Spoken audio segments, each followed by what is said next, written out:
Oi, meu nome é Joives, estamos de volta com a nossa série do Zero a Prod, tirando uma aplicação do papel e colocando ela rodando em produção.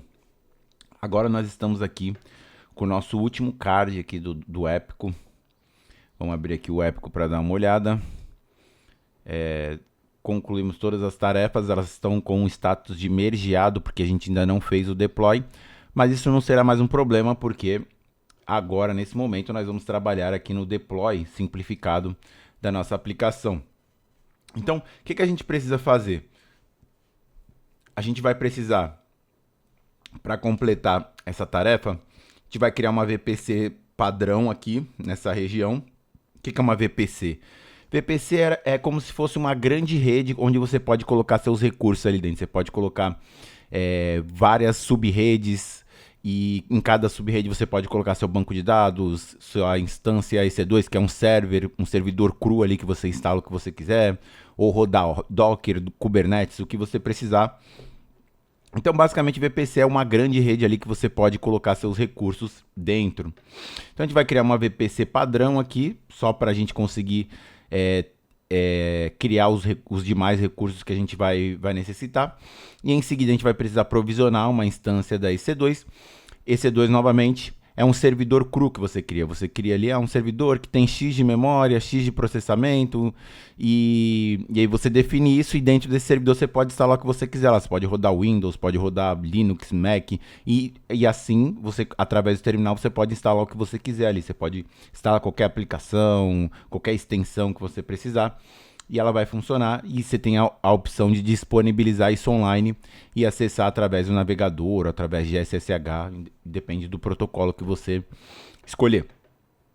E uma vez que a gente provisionou nossa instância da EC2, a gente vai configurar aqui as dependências necessárias, vai clonar o nosso repositório da API, instalar as dependências do Rails, instalar o Docker e subir o nosso banco de dados, configurar ele, garantir que a nossa aplicação está comunicando com essa instância do Docker e criar alguns dados ali fake para a gente ver se está funcionando mesmo. O ponto aqui esse banco de dados, toda vez que a gente matar a nossa instância da EC2, ele vai sumir, ele vai desaparecer. Então, isso não vai ser um problema inicialmente, porque a gente só quer validar essas funcionalidades funcionando online sem dados reais. Então, não tem problema se a gente perder esses dados, mas a partir do momento que a gente tiver dados reais ali, aí é interessante. A gente precisa criar uma instância no RDS ou criar algum tipo de persistência aqui para garantir que o banco de dados vai continuar existente, independente do funcionamento da máquina EC2. Mas inicialmente isso não vai ser um problema. E aí, como resultado, a gente pode bater o nosso aplicativo aqui e ver se ele está puxando os dados de lá, ou simplesmente vir aqui no nosso Insomnia e fazer uma requisição lá e garantir que ele está disponível online. Então, sem mais delongas, vamos aqui para o primeiro passo. A gente vai mover o nosso card aqui para In Progress. Vamos associar ele para mim.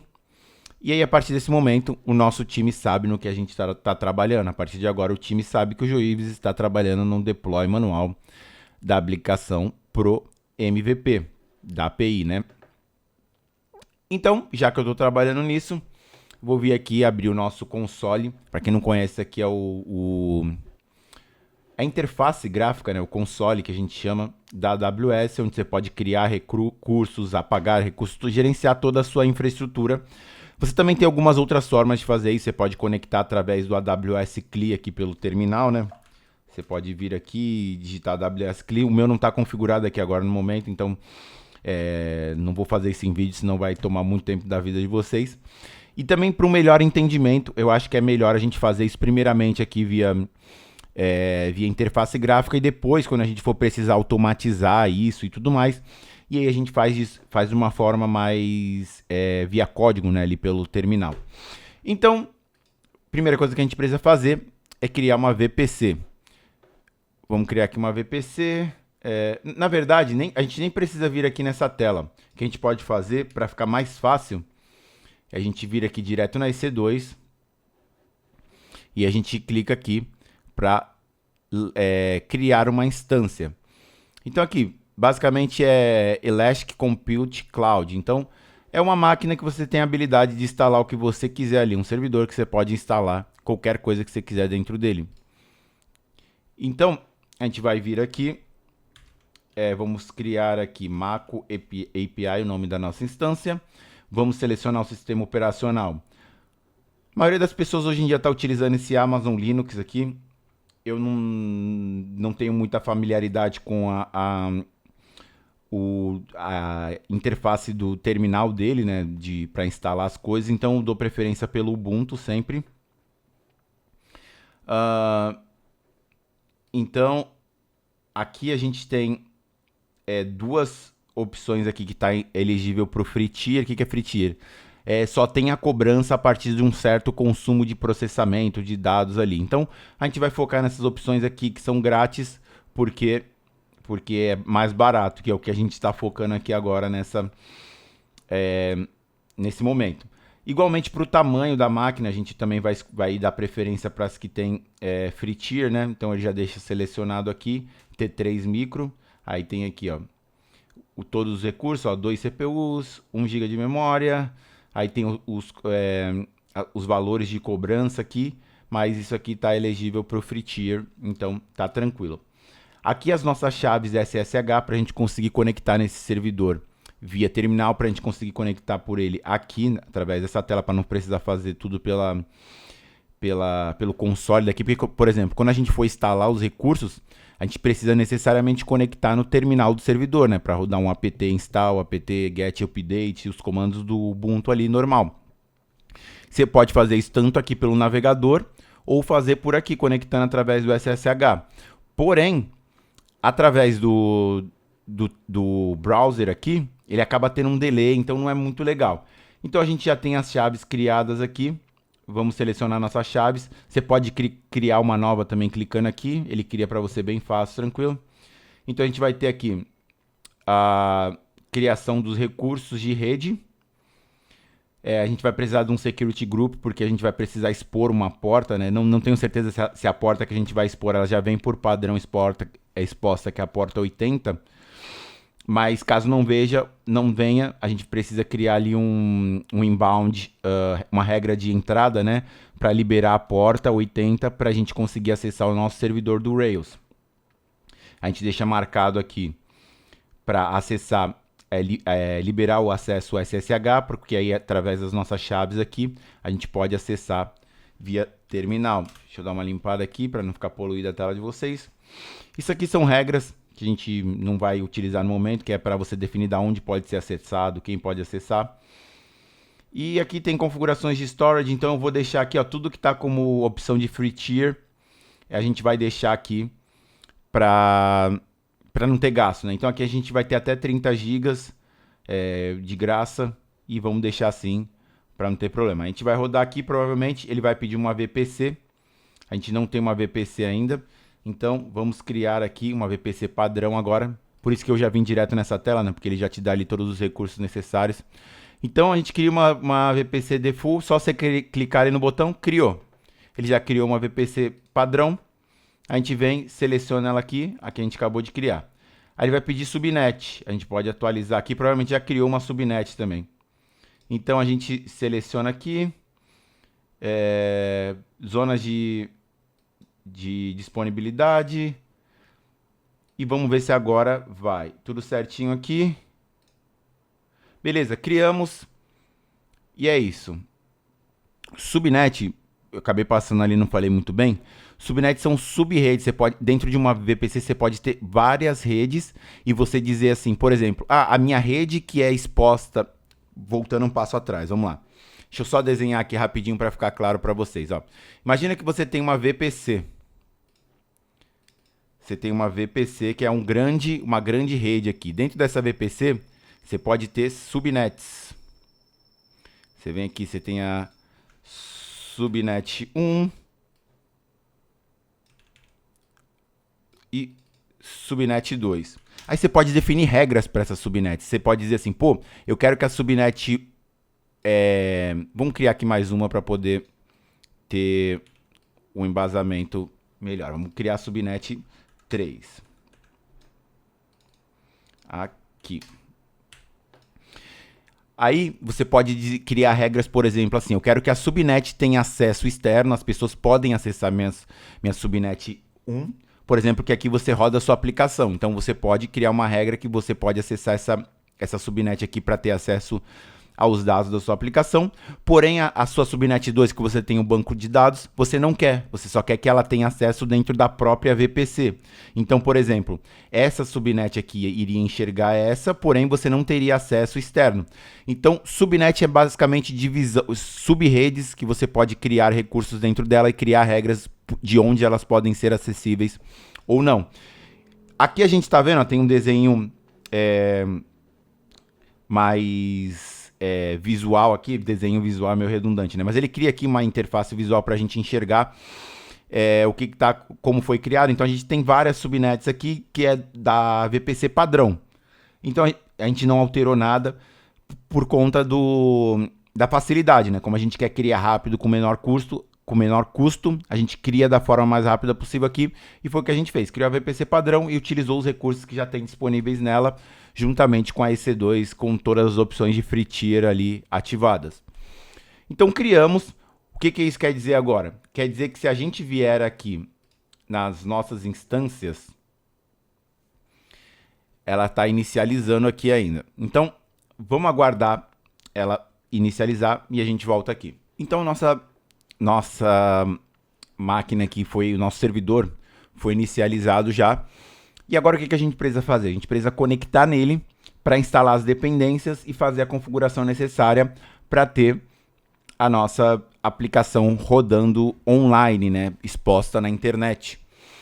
Então, o que a gente precisa fazer aqui? A gente tem duas formas. A gente pode conectar tanto por aqui, a gente vem aqui no navegador, clica em conectar, escolhe aqui para utilizar o IP público e conecta. E ele vai dar uma pensada aqui e vai abrir o terminal para a gente. Beleza? Abriu aqui, pode dar um apt get update, ainda é assim, nem sei se ainda é o comando. Não é get, como é hoje em dia o comando. Vamos ver aqui. Qual que é o nome do arquivo? Setup aqui. Apt update só, né? Apt sudo apt update. Então você vê que é o terminal que rodaria na máquina tranquilamente. Vamos só rodar um comando aqui para vocês verem funcionando através do navegador. E aí, em seguida, a gente muda para o terminal. Então a gente rodou aqui, atualizamos as dependências aqui do nosso sistema operacional e a gente não precisa mais disso. Então vamos fechar. Aí o que a gente vai fazer aqui agora?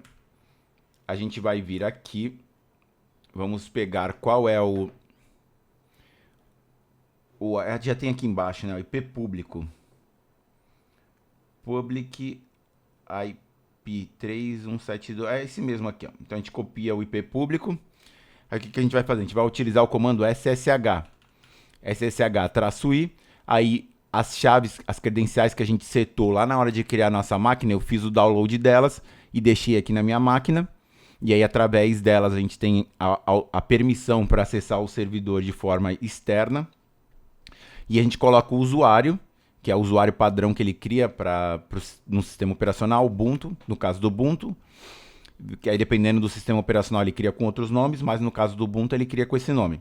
E a gente cola aqui o IP público da nossa aplicação. Então, se a gente rodar esse comando, a gente vem aqui, dá um sim, e você vai ver que a gente conectou. Da mesma forma que a gente estava conectado ali através do navegador, a gente conseguiu se conectar aqui. Então, o que a gente vai precisar fazer aqui agora? Nós vamos precisar... Vamos colocar aqui, setup. Eu deixei aqui uma série de comandos que a gente vai precisar executar ali para ter a configuração do nosso servidor. O primeiro comando aqui a gente já rodou. Em seguida, agora que a gente já atualizou as nossas dependências, a gente precisa instalar alguns pacotes importantes aqui que a gente vai precisar para o funcionamento da nossa aplicação. O primeiro dele é o Git, né, para a gente conseguir baixar o código-fonte da nossa aplicação. Cur aqui é é um recurso para a gente fazer conexões, requisições externas, né? A gente vai utilizar ele para baixar aqui o RBenv e também o Docker. E as outras são relacionadas com segurança aqui. Você tem SSL, que é para segurança nas transações, nas conexões. Tem uma extensão aqui do SQLite, Node. Enfim, isso aqui é padrão, é o que as bibliotecas, os requerimentos que o Ruby requer para a gente conseguir rodar ele. Então, isso aqui não fui eu que criei do zero. A gente só vai lá na documentação ou no Google e tal e vê quais são as dependências que o Ruby precisa e a gente copia e cola. Então, vamos só dar um copiar aqui. A gente vem no nosso servidor, cola e roda. Então, bacana. Terminamos aqui de instalar as nossas dependências. E agora, nós vamos fazer o quê? Vamos instalar o nosso gerenciador de versões do Ruby. Isso aqui normalmente a gente usa em ambientes de desenvolvimento, mas aqui como a gente ainda está no MVP, a gente não sabe ainda se a gente vai atualizar alguma coisa ou não, eu vou deixar utilizando o RBenv para a gente conseguir alterar a versão ou adicionar algum recurso aqui do Ruby mais facilmente se a gente precisar. Então para instalar o RBenv a gente usa esse comando aqui, cur, que foi o que a gente acabou de instalar aqui anteriormente. Opa! Deixa eu copiar aqui de novo. Nossa, ele tá copiando. Quando copia com o mouse ele vai. Então, colocamos aqui. Ele instalou o RBenv, colocou aqui as dependências dentro do nosso bash rc. Se a gente abrir aqui o nosso arquivo de configuração do terminal aqui, que é o bash rc, você vai ver lá no final que ele adicionou essas duas novas linhas aqui para executar o RBenv, né? Então, se a gente der um source, primeiramente, se a gente rodar aqui RBenv version, vai ver que ele não reconhece o comando. Por quê? Porque a gente precisa, entre aspas, reinicializar o nosso terminal. Como a gente faz isso? A gente dá um source bash rc, que aí ele basicamente reexecuta o script de definição do nosso terminal e atualiza tudo que ele colocou de novo ali. Então agora se a gente der um RBenv, você vai ver que ele está instalado, versão 1.3.2. Segundo ponto aqui, a gente vai precisar ver dentro da nossa aplicação aqui, ó, Rails Maco API. Se a gente vier aqui embaixo, você vai ver que ele tem um arquivo chamado Ruby Version. Basicamente, esse arquivo ele mostra qual a versão do Ruby que a nossa aplicação está utilizando. No caso aqui, a gente está utilizando a versão 3.4.2. Então, o que a gente precisa fazer? Instalar a versão 3.4.2. A gente dá o comando RBenv install 3.4.2. E ele vai baixar aqui. Então, a gente instalou aqui a nossa versão 3.4.2 do Ruby. Agora, o que a gente precisa fazer é setar ela globalmente para que toda aplicação que dependa do Ruby utilize a versão que a gente instalou, 3.4.2. Ele até dá a dica aqui, ó, embaixo, se você ver, para a gente rodar o comando aqui, ó, RBenv global 3.4.2. É global. Então, se a gente der o comando aqui agora, Ruby version, você vai ver que ele está na versão 3.4.2, igualmente a que a gente instalou aqui anteriormente. Dando sequência, a gente precisa voltar lá no nosso script. Vamos abrir aqui setup. E a gente instalou o RBenv, instalou o Ruby, setou ele como global. Agora a gente precisa instalar o Docker. A gente já rodou isso aqui anteriormente, já atualizou as dependências, não precisa.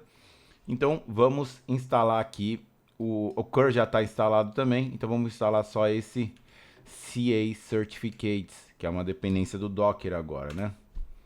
Então a gente deixa instalando.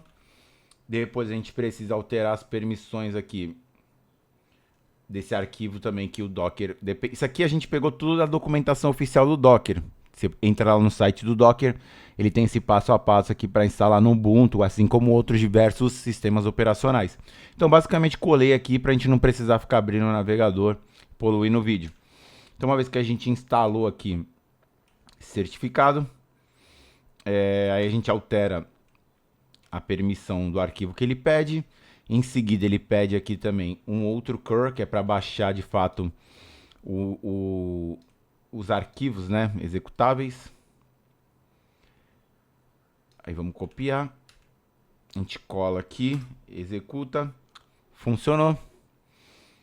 Aí a gente precisa também alterar a permissão aqui para esse novo arquivo que a gente baixou. Teremos a permissão. E aí a gente vai precisar aqui agora jogar esse conteúdo aqui para dentro do arquivo que ele pede, né? Então a gente tem aqui etc apt sources docker.sources. Aí essa instrução aqui basicamente pega esse conteúdo e joga para dentro do arquivo.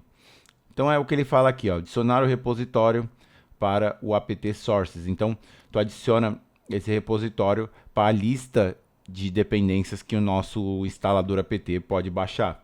Então a gente basicamente só vem aqui, copia, vamos ver se ele cola aqui dessa forma, cola. Então a gente executa, ele já fez o conteúdo.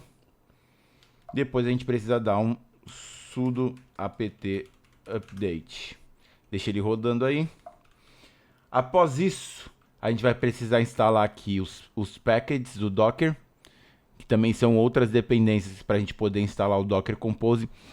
Novamente, se você já tem uma certa experiência, você deve estar falando, pô, cara, mas não é legal usar Docker Compose num ambiente assim real. E você está realmente certo, mas como a gente está querendo fazer da forma mais simples possível, nesse caso o Docker é o mais indicado. A gente poderia utilizar um Kubernetes aqui para fazer essa orquestração e tal, mas vamos só usar o Docker Compose porque é mais simples, e como a gente vai utilizar só para subir o banco de dados, não para rodar nossa aplicação real, então faz mais sentido ainda nesse cenário. Então a gente atualizou aqui, aí agora a gente precisa fazer a instalação dos packages, né? A gente instala aqui, sim.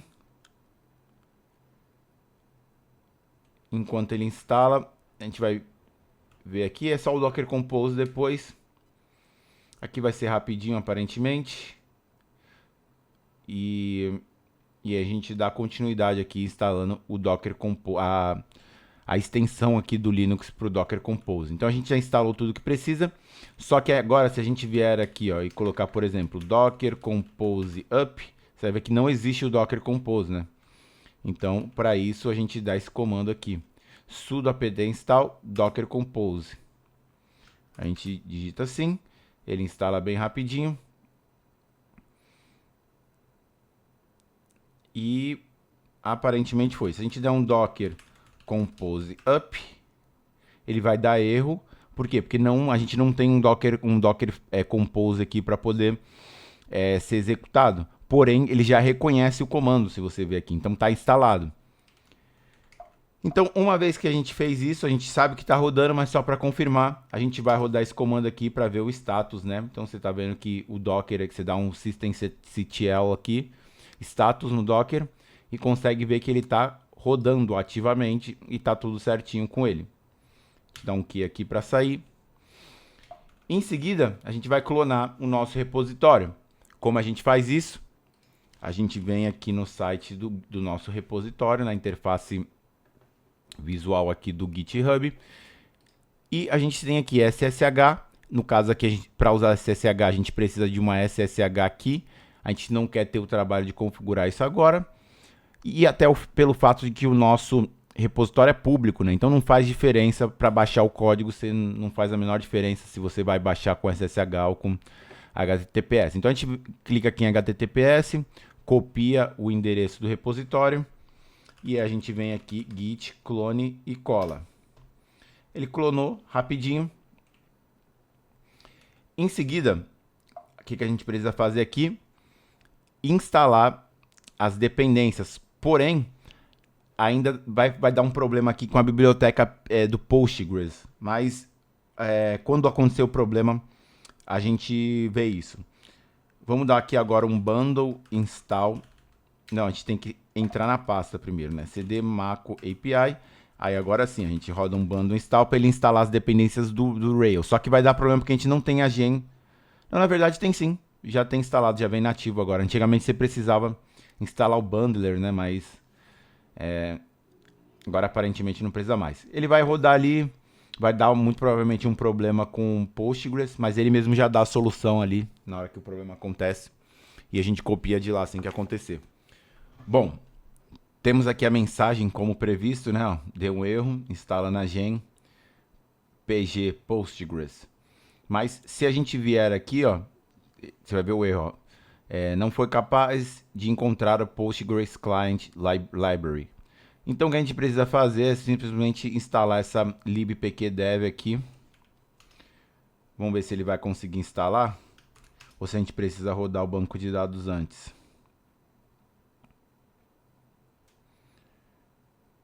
Beleza, vamos ver aqui se agora ele consegue concluir a instalação.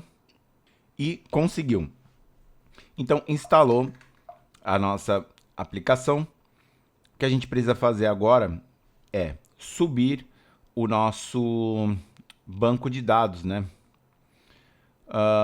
Como a gente vai fazer isso? Vamos fazer assim, ó, docker compose up -d. Só antes de fazer isso, vamos ver aqui o conteúdo do nosso docker compose, né? Basicamente o que ele está fazendo é setar um novo container com Postgres 16, ele vai criar um banco de dados com essa senha, esse password, expor a porta 5432 aqui localmente e algumas outras variáveis aqui para health check, né, para garantir que ele está funcionando e tudo mais. E, enfim, basicamente ele cria isso utilizando o Docker. Então, se a gente vier aqui, dar um docker compose up -d, ele deveria subir. Vamos ver o que aconteceu. Ah, tá. Precisa dar sudo aqui, né? Sudo docker compose up -d. Quando a gente está rodando dentro da EC2, normalmente ele pede o comando sudo para tudo, né? É diferente de localmente. Então a gente coloca o sudo e ele funciona aqui, né? Então criou o nosso banco de dados. Então a partir de agora, na teoria, a nossa aplicação deveria estar disponível para conectar no banco de dados. Como a gente garante isso? A gente vai rodar o comando aqui, ó, bin railsdb create. Ele deveria conseguir criar o banco de dados. Vamos aguardar. Exatamente. Criou o nosso banco de dados. Agora, que para poupar um tempo, a gente vai usar esse comandinho aqui, que ele dá um load, em vez de rodar as migrations, ele dá um load no esquema. Ele basicamente cria uma cópia do nosso banco de dados baseado nesse arquivo aqui, né? db schema. Ele pega esse arquivo aqui e consegue criar uma versão do banco de dados sem rodar as migrations, né?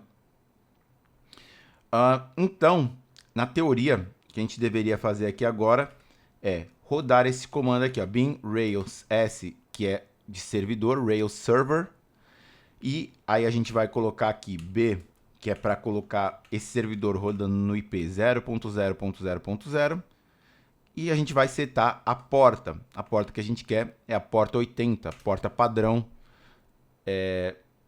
Vamos ver o que está acontecendo.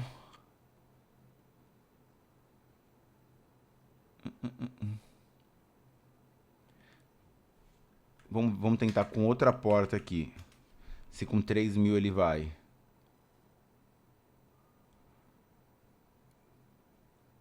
Tá, 3.000 ele funciona. Tranquilo, tranquilo. O que a gente precisa fazer agora? Muito provavelmente essa porta já deve estar sendo utilizada por algum outro serviço. Então, prevendo isso, vamos trocar aqui. Vamos tentar com a porta 8080. Vamos ver se ele dá certo. Dá certo. 8080. Então vamos manter 8080. Não, vamos manter 3.000, já que vamos ter que liberar 8080, libera 3.000, que é a padrão logo. Então tudo bem. tá rodando aqui.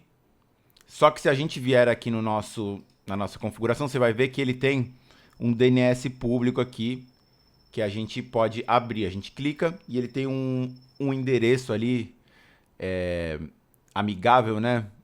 Onde você pode copiar aqui. Vamos até fazer aqui, ó. Ele já até colou. E na teoria, se a gente fizesse assim, 3.000, deveria dar certo. Só que não vai funcionar, porque como a gente falou anteriormente, a porta não está exposta. Então, um último ajuste que a gente precisa fazer aqui agora seria o seguinte. Deixa ele pensando ali. Vamos abrir aqui as configurações da nossa máquina. E a gente tem que vir aqui em Security Group. E a gente vai ver qual que é o Security Group que está associado para ele. Esse Launch Wizard aqui, né? Padrãozão. Então você vê que ele tem a porta 22 liberada. Porta 22 liberada. Que 22 provavelmente é a que a gente utiliza para o SSH, né? Então, Security Group ID, vamos editar ele aqui. Regra de entrada, SSH porta 22. Eu só não estou entendendo por que ele não está deixando a gente ele liberar essa porta aqui. Vamos ver. Bin Rails. Vamos ver se isso aqui dá certo, né? Meio arriscado, mas vamos tentar. Rails Server bind 0.0.0.0 porta 80. Bin Rails. Vamos tentar só Rails. Não vai. Bundle exec Rails. Não vai. Vamos ter que deixar em outra porta mesmo, né? Vamos tirar esse sudo aqui. Muito provavelmente é uma porta que já está reservada para outra coisa mesmo. Tentamos aqui, mas vamos fazer com a porta 3000 para a gente conseguir expor a nossa aplicação online. Então o que a gente vai fazer? A gente vai clicar aqui em editar. A gente vai adicionar uma regra nova. Aí Custom TCP já está selecionado aqui. Aí a gente coloca a porta que a gente quer liberar, 3000. E a gente coloca aqui basicamente esse IP aqui, 000/0, que foi o mesmo que a gente setou ali no nosso terminal, né? 000/0. Basicamente, seria isso. Você criou aqui que ele pode acessar de qualquer lugar. A gente salva isso. E se a gente der uma olhada agora nas nossas configurações, você vai ver que tem a porta 3000 exposta aqui. Então, se a gente vier aqui e atualizar, você vai ver que ele tá dessa forma. Não sei se é por conta do DNS, mas vamos tentar com IP aqui, só para a gente não precisar mexer no CORS aqui, nesse momento inicial. Cadê a nossa instância EC2? Vamos copiar aqui o IP ao invés do DNS, né? Acho que com o IP ele não vai dar problema. Exatamente, não deu. Depois a gente vai precisar mexer aqui no core da aplicação. E a gente faz isso num próximo vídeo. Tudo bem? Mas a nossa aplicação está acessível aqui localmente. Se a gente vier aqui numa rota conhecida aqui, API v0 transactions get, vai ver que ele está retornando. Está vazio, mas está retornando.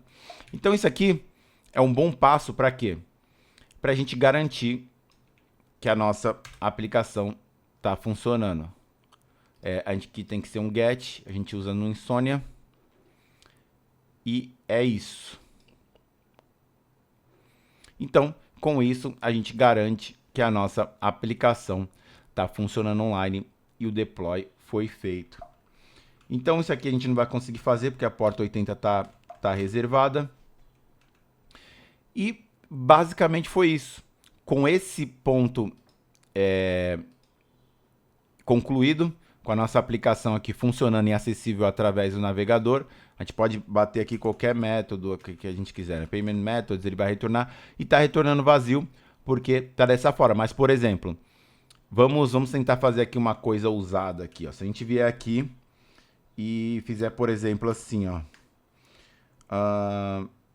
bin Rails C. Se a gente criar aqui, por exemplo, factory bot create expense. Criamos. Então, se a gente vier aqui agora, der um exit. Vamos criar também uma de cada tipo, né?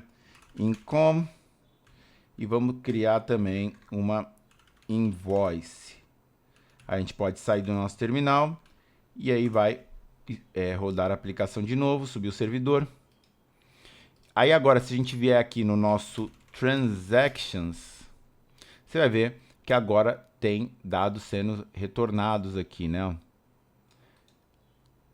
Então, basicamente a gente garante que o nosso deploy está funcionando, uma vez que esse é o IP que está online, e a gente consegue retornar tanto do navegador quanto do Insomnia. Uma vez que a gente concluiu isso, a gente pode vir aqui e garantir que todas as nossas tarefas agora estão concluídas, porque a gente fez o deploy delas, né? Então, agora que elas já estão funcionando online, a gente pode garantir que o deploy foi feito adequadamente. A gente move tudo para Dawn. Code Review. Não vai ter Code Review, porque não teve código gerado aqui.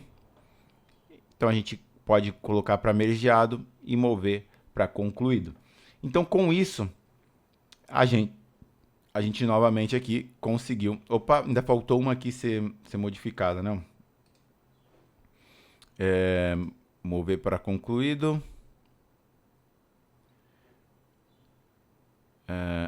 Espera aí, a gente vai ter que abrir aqui e fazer manualmente. Já tá, né? Acho que tem que atualizar. Beleza. Done, tudo done. E concluímos aqui o nosso MVP, a versão da API. Porém, não desistam da série, continuem aqui que a gente vai passar agora por uma série de refatorações. E principalmente a gente ainda tem o MVP do aplicativo, nosso aplicativo aqui, que tá bem bacana, ó. Já tá ficando legal, a gente tem filtros aqui, todos os menus e tudo mais, que funciona aqui sobre o iOS que a gente desenvolveu com Swift. Então o vídeo de hoje foi esse, fico muito grato pela sua presença. E qualquer dúvida, qualquer questionamento, qualquer melhoria que você tenha, fica à vontade para deixar nos comentários. Vamos trocar essa ideia, eu vou ter o maior prazer de te responder. Se for um conteúdo que realmente precise gerar um vídeo, eu vou ter o maior prazer de fazer isso também. E é isso. Não se esquece de deixar o like, porque isso me ajuda muito. Eu estou começando aqui, me dá uma força grande para poder o vídeo aparecer para mais pessoas. Não esquece também de se inscrever para receber novidades de todos os vídeos que a gente faz. E nos finais de semana tem live também, a gente desenvolve ao vivo aqui, que dá para ter uma interação melhor. Bacana? Então eu vou ficando por aqui. Até mais. Grande abraço e Feliz Natal a todos, hein? Valeu!